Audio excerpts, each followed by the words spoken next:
Bonjour et bienvenue sur FNOcast, le podcast de la FNO sur les journées de prévention. Bienvenue à tous dans le podcast. Cette semaine, c'est Anne Jacquesson qui va nous parler de la coordination interprofessionnelle. Bonjour Anne, est-ce que tu peux nous présenter un petit peu ta pratique au quotidien ? Bonjour Elodie.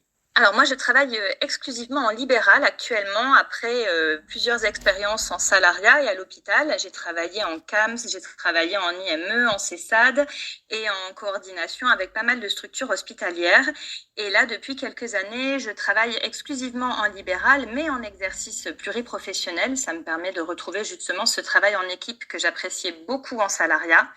Et je travaille au sein d'une maison de santé pluriprofessionnelle qui fait elle-même partie d'une CPTS, mais c'est vrai que l'exercice pluripro, ça a commencé bien avant la mise en place de ces structures d'exercice coordonné pour moi.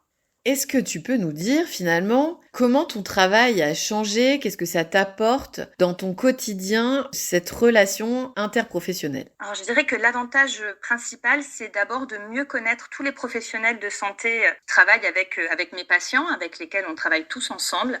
On se connaît mieux, on connaît mieux nos champs de compétences, on a plus de facilité aussi à s'interpeller les uns les autres pour parler de nos patients. Et j'ai plus du tout ce sentiment d'isolement que j'avais auparavant quand je travaillais dans mon cabinet en libéral, mais toute seule dans mon coin. Et c'est vrai que ça permet des discussions et du coup une cohésion autour des patients qui leur apporte à eux, nos patients, beaucoup, mais à nous aussi professionnellement, parce que ça nous permet d'échanger aussi sur nos pratiques et de coordonner nos actions de la manière la plus efficace possible. Et je trouve ça vraiment très, très enrichissant. Alors cette coordination, est-ce que ça passe par des réunions ou est-ce que tu as des outils ? Comment ça s'organise dans ton quotidien ? La coordination, elle s'est faite de manière assez fluide au départ, mais très informelle, c'est-à-dire qu'on était plusieurs professionnels de santé à exercer dans les mêmes locaux, à être colocs en fait finalement, et sur des temps informels de rencontres sur le temps du midi, entre deux portes et près de la machine à café, on échangeait déjà beaucoup.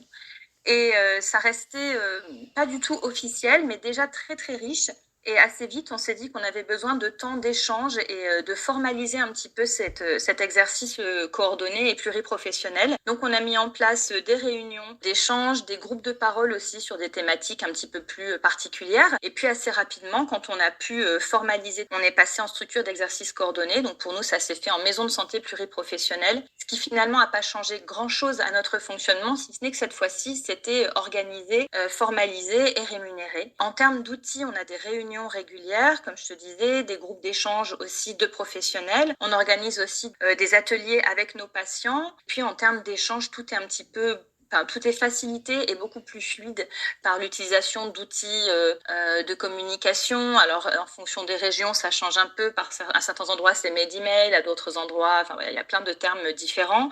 Toujours sécurisé, mais on a aussi un logiciel commun qui nous permet d'échanger entre nous, de nous passer des documents, de nous envoyer des petits post-it et des messageries sécurisées. Mais vraiment, ce qui fait la richesse de l'exercice pluripro, au-delà des outils de communication, c'est vraiment la facilité à échanger entre nous. Parce qu'à force de se rencontrer en réunion, en groupe d'échange ou en atelier avec les patients, on n'hésite plus du tout à s'interpeller, que ça nous paraisse parfois anodin ou futile, ou au contraire qu'on ait vraiment un questionnement professionnel très très important. On sait qu'on va avoir plein d'outils à notre disposition pour en parler avec les professionnels concernés. Tu disais qu'au départ, finalement, c'était des échanges informels et que maintenant, tu es rémunéré pour faire en fait la même chose qu'avant. C'est quand même... Oui, ça c'est assez magique. C'est les joies de l'exercice coordonné tel qu'il est organisé avec les ESP, les MSP, les CPTS, tous ces merveilleux acronymes. Est-ce que tu veux que je les explique un petit peu ou Avec on fait plaisir. en vitesse? Alors, l'ESP, c'est l'équipe de soins primaires. C'est une organisation de plusieurs professionnels. Donc, il faut à minima un médecin et un auxiliaire paramédical autour d'un projet de santé ou d'un protocole. Donc, en gros, un médecin et une orthophoniste, par exemple, peuvent se rencontrer pour dire, bah là, on a un souci au niveau de l'orientation des patients ou j'ai un problème quand je suspecte un diagnostic de trouble neurodéveloppemental. Qu'est-ce qu'on peut faire? Et on met au point un protocole pour assurer une meilleure fluidité de parcours. Les maisons de santé pluriprofessionnelles, les MSP, ça regroupe déjà un plus grand nombre de professionnels et le but, c'est de formaliser les échanges et les interventions, les actions autour du patient, donc des patients de la maison de santé, Donc ça peut être sous forme d'ateliers, sous forme d'actions de prévention, sous forme de groupes de parole, ça peut être des activités isolées ou au contraire des ateliers qui reviennent toutes les semaines par exemple. Et la CPTS, la Communauté professionnelle territoriale de santé, c'est encore le niveau au-dessus. Cette fois-ci, c'est un regroupement de tous les professionnels de terrain de la santé, conventionnés ou non, y compris les établissements, à l'échelle de tout un territoire pour définir des projets de santé pour l'ensemble du territoire et pas seulement pour un groupe de patients donné. Donc là, c'est des structures qui demandent un petit peu d'organisation, mais c'est vrai qu'au sein de la MSP, pour parler de ce qu'on évoquait juste avant, au sein de la MSP, l'avantage, c'est que tout ce qu'on avait déjà mis en place de manière informelle, qui prenait en fait sur notre temps de travail parfois, ou qu'on faisait sur les temps de pause, mais qui n'étaient pas rémunérés, ben là maintenant, ça donne lieu à des subventions qui nous permettent de rémunérer les professionnels et d'offrir à nos patients aussi parfois des actions de soins ou de prévention qui sont totalement gratuites pour eux, mais qui sont dédommagées pour nous. Ça, c'est une belle avancée. C'est une belle avancée, surtout que même pour des réunions d'échange entre nous, c'est pris en compte. Et alors pour les orthophonistes, on parle souvent des équipes éducatives ou des ESS, de participation à ces réunions qui se fait toujours bénévole avec le souci du secret médical, etc. Et bien là, par exemple, au sein de la MSP, si je participe à une de ces réunions et que le patient fait partie des patients suivis par la maison de santé, eh bien j'en rends compte aux différents professionnels et je porte leur parole en réunion et ça me permet également d'être dédommagée pour ma participation à ces réunions. On comprend ton intérêt au niveau professionnel. Est-ce que tu peux nous détailler un petit peu l'intérêt pour ces patients, justement ? Alors l'avantage pour les patients, c'est que déjà il y a une vraie cohésion, une vraie cohérence dans tous les soins qui peuvent leur être apportés parce qu'on sait tous de qui on parle. De manière très concrète, là justement la semaine dernière, j'avais un patient qui vient pour une maladie de Parkinson que je suis déjà depuis plusieurs mois maintenant et il m'a fait part de soucis qu'il avait au niveau de son sommeil et ça m'a un petit peu interpellée parce que je me demandais en quel sens est-ce que ces problèmes-là pouvaient pas être un signe de l'évolution de sa maladie et en fait en sortant de la séance avec lui, j'ai traversé le couloir, je suis allée voir la secrétaire médicale, il se trouve que la médecin traitant de ce patient était disponible à ce moment-là et je lui ai tout de suite expliqué ce qui se passait.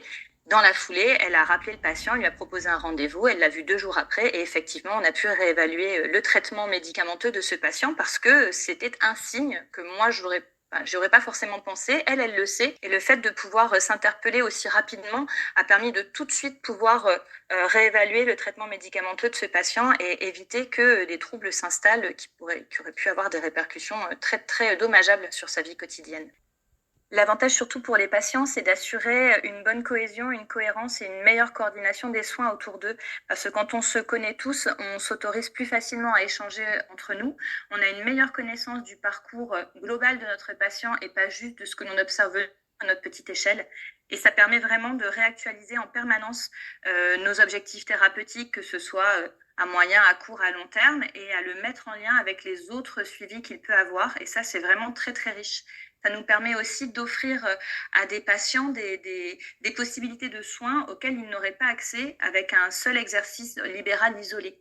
Par exemple, on a mis en place dans ma maison de santé des ateliers mémoire, c'est-à-dire pour tous ces patients qui commencent à avoir des petits troubles mnésiques, mais pas encore au point d'avoir besoin d'une remédiation cognitive individuelle.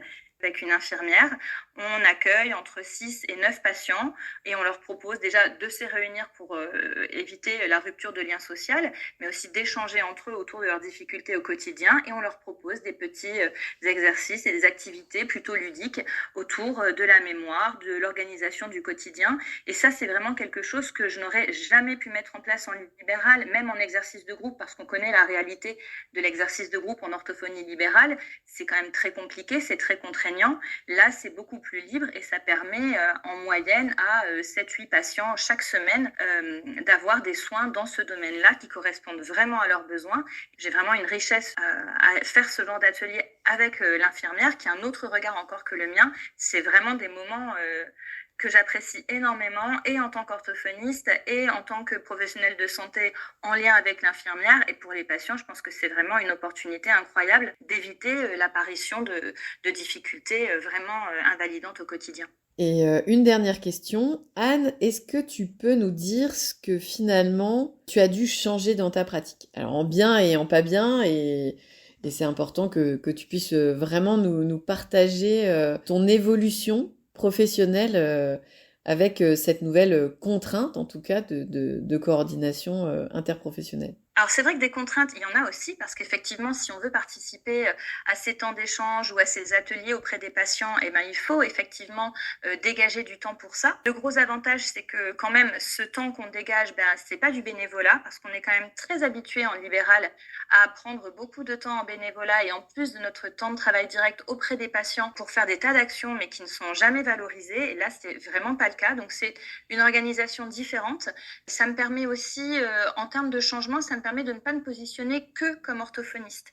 Parce que j'ai parlé des ateliers mémoire, j'ai parlé des relations directes, des groupes d'échange entre professionnels aussi, mais on peut aussi faire de la prévention, c'est-à-dire que là encore cette semaine, mardi soir, on est intervenu à plusieurs professionnels dans une maison familiale rurale pour faire de l'éducation à la santé auprès des jeunes collégiens et lycéens qui sont internes. On a parlé vraiment de santé mentale, de santé physique, de sexualité, d'accès à la contraception, de la discrimination, du harcèlement, de la consommation de tabac, d'alcool, de drogue. Enfin, c'était très, très large. Et c'est vrai qu'à chaque fois que j'en parle, on me dit, mais toi, en tant qu'orthophoniste, quelle place t'avais là-dedans? Ben, en fait, je suis pas que orthophoniste, je suis avant tout une soignante. Et en tant que soignante, je m'intéresse à mes patients dans toute leur vie et pas seulement dans ce qui concerne l'orthophonie. Et ça, c'est un changement majeur aussi, c'est que je ne me vois plus uniquement comme la personne qui s'occupe des troubles du langage, de la communication, de la voix. Enfin, c'est beaucoup plus large que ça et ça me donne aussi une assise et une confiance en moi parce que je sais aussi que je ne suis pas toute seule et que je vais pouvoir m'appuyer sur les autres. Donc, c'est vrai que finalement, les petites difficultés ou les petites contraintes que ça demande en termes d'organisation, bah, elles sont largement compensées pour moi par ces apports qui sont vraiment, qui remettent presque en question mon fonctionnement clinique parfois, mais qui sont très très riches. Et comme tout changement, bah, le changement, ça fait souvent un peu peur et ça demande beaucoup d'énergie, mais finalement, une fois que c'est installé, enfin là, avec le recul, j'envisagerais plus du tout aujourd'hui de revenir à un exercice isolé. D'abord, je trouverais ça très triste et je pense que j'y perdrais beaucoup en efficacité professionnelle. Je pense aussi qu'on a beaucoup, nous, à apporter en tant qu'orthophoniste en exercice pluripro parce que notre profession reste encore assez méconnue. Assez souvent, c'est vrai qu'on a l'impression qu'on ne s'occupe que des enfants qui ont du mal à lire, écrire, parler. Et c'est beaucoup plus vaste que ça. Moi, je connais mieux les champs d'intervention des professionnels avec lesquels je partage, mais je pense que eux comprennent aussi beaucoup mieux les champs d'intervention de l'orthophonie. Et ça, c'est vraiment génial aussi pour être dans les meilleures conditions possibles et accompagner nos patients. Merci beaucoup Anne pour ton témoignage. Quel conseil tu pourrais donner aux orthophonistes qui hésitent un peu à se lancer? Alors ça, c'est compliqué parce que c'est vraiment propre à chacun. Moi, je sais que quand on m'a proposé de m'installer dans la maison de santé qui n'était pas encore labellisée maison de santé pluriprofessionnelle à l'époque, je me suis dit, bon, va falloir partager la salle d'attente, partager la salle de repos. On va me piquer mon thé en plus dans la salle de repos. Mais bon, c'est pas évident quand on n'a pas été habitué à travailler en équipe. Et puis, finalement, je trouve que l'exercice pluriprofessionnel, quand on est en libéral, c'est aussi riche que le fonctionnement d'équipe en salariat, mais sans les contraintes, puisqu'on reste quelque part son propre décisionnaire de clinique, on choisit toujours son mode d'intervention auprès des patients, mais on a cette richesse d'échanger avec les autres sans avoir une direction à gérer, et on ne va pas se mentir, des fois, c'est un peu pénible.